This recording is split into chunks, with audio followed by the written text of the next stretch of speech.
tahun 1896. Tempatnya Zanzibar, pulau kecil di lepas pantai Afrika Timur. Bayangkan surga tropis dengan rempah-rempah sinar matahari dan perang yang akan meletus. Nah, ini bukan perang dunia biasa. Ini adalah bentrokan antara Sultan Zanzibar yang baru dan, kerajaan Inggris. Begini, Inggris ingin ikut campur dalam urusan siapa yang memerintah Zanzibar. Sultan yang baru, Khalid bin Bargash, bukanlah orang yang mereka inginkan. Inggris dengan sopan santunnya nggak juga sih, mengirim surat kepada Khalid. Sultan yang terhormat, mungkin begitu tulisannya, turun tahta atau... Khalid merasa cukup berani atau mungkin sedikit bodoh, memutuskan untuk mengabaikan surat keras itu. Dia mengumpulkan pasukannya yang sejujurnya sebagian besar adalah penjaga istana. Sementara itu, Inggris punya senjata yang mengesankan 5 kapal perang. Ini bukan sembarang kapal. Mereka dipersenjatai dengan lengkap dan siap beraksi. Tepat pukul 9:02 pagi, kapal perang Inggris mulai menembak. Suara tembakan meriam memecah keheningan pagi, menandai dimulainya pertempuran yang akan tercatat dalam sejarah sebagai salah satu yang paling singkat namun paling intens. Armada Inggris dengan kekuatan penuh mengarahkan senjata mereka ke pelabuhan Zanzibar, siap untuk menghancurkan pertahanan Sultan. Meriam bergemuruh, ledakan mengguncang pelabuhan. Asap tebal membumbung tinggi, menutupi langit biru yang cerah. Setiap tembakan meriam membawa kehancuran, menghancurkan bangunan dan kapal-kapal kecil yang berlabuh di pelabuhan. Suara ledakan dan teriakan panik memenuhi udara, menciptakan suasana kacau dan mencekam. Pasukan Sultan mungkin bertanya-tanya mengapa mereka tidak mendaftar untuk tugas berkebun saja. Mereka tidak siap menghadapi kekuatan militer sebesar ini. Dengan persenjataan yang terbatas dan pelatihan yang minim, mereka hanya bisa berusaha bertahan di tengah serangan yang begitu dahsyat. Kebingungan dan ketakutan terlihat jelas di wajah mereka. Pukul 9:40 pagi, semuanya berakhir. Hanya dalam waktu 38 menit, pertempuran yang brutal ini mencapai akhirnya. Asap mulai mereda, meninggalkan pemandangan kehancuran di mana-mana. Pelabuhan yang tadinya ramai, kini sunyi. Hanya menyisakan reruntuhan dan puing-puing. Istana kayu Sultan, bukan istana lagi. Bangunan megah yang dulu menjadi simbol kekuasaan dan kemegahan kini hancur lebur. Dinding-dindingnya runtuh, atapnya terbakar, dan hanya menyisakan kerangka yang rapuh.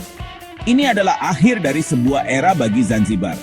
Sultan sendiri menyadari bahwa melawan angkatan laut dengan beberapa meriam berkarat bukanlah ide yang bagus.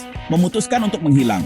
Dengan rasa takut dan putus asa, dia melarikan diri, meninggalkan pasukannya yang kebingungan. Keputusan ini mungkin adalah satu-satunya pilihan yang masuk akal di tengah situasi yang begitu genting. Seluruh perang berlangsung selama total 38 menit, menjadikannya perang tersingkat dalam sejarah. Dalam waktu yang begitu singkat, begitu banyak yang terjadi. Pertempuran ini menjadi bukti betapa cepatnya sejarah bisa berubah dan betapa rapuhnya kekuasaan di hadapan kekuatan militer yang superior. Seharusnya seseorang menyuruh mereka memasang pengatur waktu. Mungkin dengan begitu, mereka bisa lebih siap menghadapi serangan yang begitu cepat dan mematikan. Tapi sayangnya, sejarah tidak bisa diulang, dan pertempuran ini akan selalu dikenang sebagai salah satu yang paling singkat dan paling tragis. Inggris tentu saja menyatakan kemenangan. Mereka mengangkat sultan baru yang sedikit lebih menyenangkan. Adapun korban, di pihak Inggris, seorang pelaut mengalami luka kecil. Di pihak Zanzibar, sedikit lebih serius, tetapi masih relatif kecil mengingat senjata yang terlibat.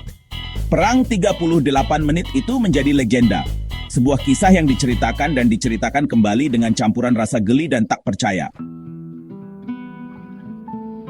Bagian 5, pelarian hebat Sultan. Ingat, Sultan Khalid yang memulai perang lalu menghilang? Dia tidak menghilang begitu saja.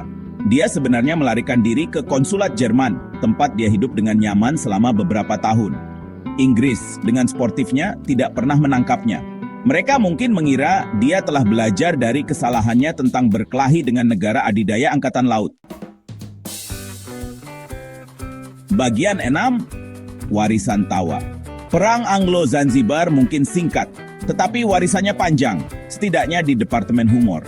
Ini adalah kisah yang membuktikan bahwa kebenaran seringkali lebih aneh dan lebih lucu daripada fiksi. Bayangkan buku-buku sejarah yang penuh dengan kisah-kisah seperti ini.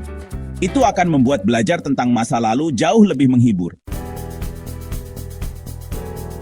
Bagian 7, apa yang kita pelajari? Mungkin tidak ada. Jadi pelajaran apa yang bisa kita petik dari perang yang sangat singkat dan sangat aneh ini? Mungkin kita bisa mulai dengan mengakui bahwa sejarah tidak selalu masuk akal. Kadang-kadang, peristiwa yang tampaknya tidak penting bisa memiliki dampak yang besar, dan sebaliknya. Ya, mungkin ini adalah pengingat bahwa bahkan kerajaan yang paling kuat pun dapat memiliki momen-momen absurdnya. Tidak peduli seberapa besar kekuasaan atau pengaruh yang dimiliki, selalu ada ruang untuk kesalahan dan kebodohan. Atau mungkin ini adalah kisah peringatan tentang memilih perkelahian yang tidak bisa Anda menangkan. Kadang-kadang lebih bijaksana untuk menghindari konflik yang tidak perlu dan fokus pada hal-hal yang lebih penting. Atau mungkin, hanya mungkin, ini adalah pengingat bahwa terkadang sejarah itu lucu. Kita seringkali terlalu serius dalam memandang masa lalu, padahal ada banyak momen yang bisa membuat kita tertawa. Sejarah bukan hanya tentang perang dan politik, tetapi juga tentang manusia dan segala keanehannya. Jadi apakah kita benar-benar belajar sesuatu dari perang ini? Mungkin tidak banyak, tapi setidaknya kita bisa melihat bahwa sejarah penuh dengan cerita-cerita aneh dan lucu yang bisa menghibur kita. Dan mungkin itu sudah cukup. Bagian 8. Jadi tentang 38 menit itu. Beberapa orang mungkin berpendapat bahwa 38 menit bukanlah perang. Mereka mungkin melihatnya sebagai sesuatu yang lebih mirip dengan pertengkaran yang sangat keras atau bahkan hanya sebuah insiden kecil. Namun, apa yang sebenarnya terjadi dalam waktu yang sangat singkat itu? Mereka mungkin mengatakan itu lebih seperti pertengkaran yang sangat keras. Bayangkan saja, dua pihak yang berseteru saling berteriak dan berargumen, tetapi dalam skala yang jauh lebih besar dan dengan konsekuensi yang lebih serius. Dan mereka mungkin ada benarnya. Tapi di mana lucunya? Mungkin dalam kebingungan para prajurit yang tidak tahu harus berbuat apa, atau dalam cara orang-orang pada masa itu menertawakan situasi yang absurd ini. Mari kita sepakati saja bahwa Perang Anglo-Zanzibar adalah cara terpendek, terkonyol, dan paling Inggris untuk menyelesaikan perselisihan. Ini adalah contoh sempurna dari bagaimana sesuatu yang sangat serius bisa berubah menjadi sesuatu yang sangat konyol dalam sekejap. Lagi pula, di mana lagi di dunia ini Anda dapat menemukan perang yang berakhir sebelum Anda dapat menghabiskan teh pagi Anda? Ini adalah salah satu momen dalam sejarah yang menunjukkan betapa aneh dan tak terduganya kehidupan bisa menjadi. Perang Anglo-Zanzibar mungkin hanya berlangsung selama 38 menit, tetapi dampaknya dan ceritanya akan terus dikenang sebagai salah satu peristiwa paling unik dalam sejarah.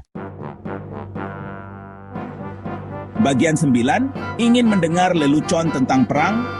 Sudahlah, terlalu pendek. Perang Anglo-Zanzibar, konflik yang begitu singkat, praktis merupakan lelukon dalam narasi besar sejarah. Dan terkadang hanya itu yang Anda butuhkan untuk membuat sejarah sedikit kurang berdebu dan jauh lebih menyenangkan.